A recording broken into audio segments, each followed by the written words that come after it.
ګل خان د لغت زړه ډېره موده تشویش کې ساتلی وم چې ګل خان څه ته وایي دا څوک دی. نو ما په لیټریچر او په فلسفي کې ما د دې لټون کولو چې دې باندې چا لیکل یا څه نښه مخه پرې کړې ده که نه. اخره کې راته جواب میلاو شو.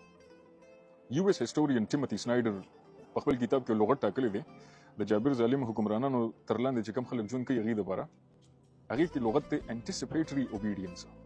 انټیسپیټري اوبیډینس مطلب څه دی؟ مطلب یې دا دی چې د ظالم جابر حکمران د ظالمو پالیسو د ظلم کولو جبر کولو د ولس ته حق وخلو هغه چې کله به ولس نه لا د حمایت د ملاتړ غوښتنه نه کړي هغه ولس باندې لا د جبر کولو فیصله له عمل کې نه راوسته د ولس نه بعضې داسې تنان پاسي چې د ریاست حمایت شروع کړي د ریاست او د چارواکو د غلطو فیصلو د غلطو حرکتونو د هغې حمایت شروع کړي. د دې حمایت شاته هغې هدف څه وي؟ هغې هدف دا وي چې زه د ریاست د ظلم حمایت وکړم نو د ریاست د ظلم نه به زه بچم. نو د دې ترجمه چې بیا ما وکړه نو انټیسپیټري اوبیډینس چې دی دا ګل خانیزم دی. انګریزي کې فلسفي کې لیټریچر کې انټیسپیټري اوبیډینس چې دی دیس از ګل خانیزم. اوس ګل خانیزم موږ پاکستان پسې نشو تړلی کوم چې د افغانستان ځوانان یې تړي. دا ګل خانیزم یو سړی نه دی دا یو مفکوره ده. دا په جرمني کې ما د مثال درکړو. پاکستان کې هم دا لکه پاکستان ظلم جبر وکړي زمونږ پاکستانیان پښتانه راپاسي موږ ته ودرېږي چې نه تاسو غلطه وایئ پاکستان جنت دی او پاکستان زنده‌باد دی چې پاکستان سره موږ مینه کوو موږ هم پکې پیدا شو خو موږ ته وایي نه تنقید به پرې نه کوئ پاکستان هره فیصله ټیک ده دا جنتیان دي دا فرشتې دي. نو دلته هم ګل خانان شته. بیا دا ګل خانان افغانستان کې هم شته.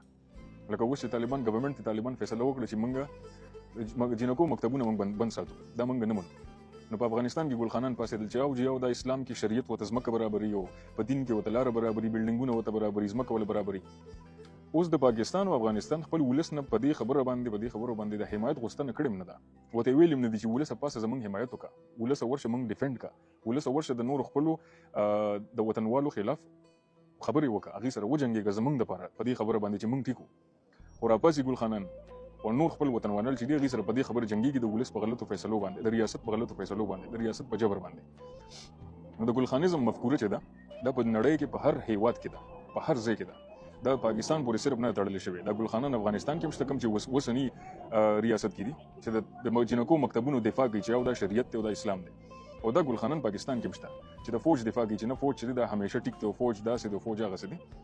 ټیموتي سنایډر وایي چې د ولس د دښمن نه زیاته خطره چې د ولس ده د دښمن نه زیاته خطره هغه د ګل خان نه ده د انټیسپیټري اوبیډینټ سرورز نه ده. ګل خان زه چې ورته وایم ولس تر ټولو نه زیاته خطره دی نه ده.